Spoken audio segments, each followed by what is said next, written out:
नमस्कार मैत्रिणींनो. हे बघा, हे आहे वीर म्हस्कोबाची नदी. तर ही नदी इतकी पूर्ण भरलेली आहे की पाणी पार पुढच्या वरच्या पायरीपर्यंत आलेलं आहे. तर हे पाणी इतकं वाहतं आहे, त्यामुळं आहे ना, त्यांनी गेटला कुलूप लावलेलं आहे. तरी पाठीमागच्या साईडने जाण्यासाठी रस्ता आहे.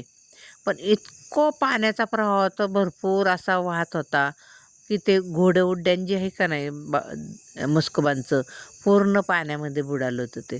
इतकं पाणी म्हणजे काही जाताच येईना, पलीकडं जाता येईना आणि अलीकडे येणार नाही. तर दरवेळेस आम्ही घोडे उड्डाणवर जातो.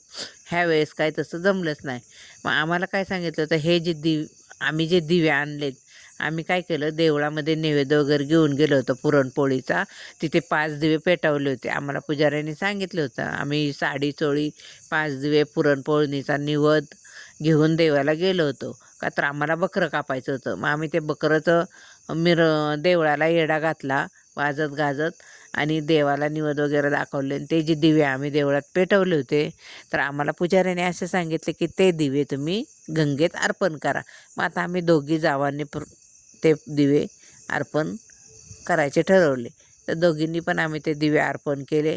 खूप छान दिवे तर पेटलेच नाहीत वाऱ्यामुळं. एकच दिवा पेटला, बाकीचे पेटलेच नाही. देवळामध्ये खूप छान पेटले होते. मग आता ते दिवे पाण्यामध्ये सोडून दिले. जेवढी फुलं वगैरे काय आणली होती आम्ही, ती फुलं पण सर्व ताटातली त्याच्यात टाकून दिली. अशा तऱ्हेने खूप छान पूजा झाली आमची गंगेची. आणि ते फुले बघा कशी पाण्यावरती अशी छान कलरची तरंगतात, दिसतात का.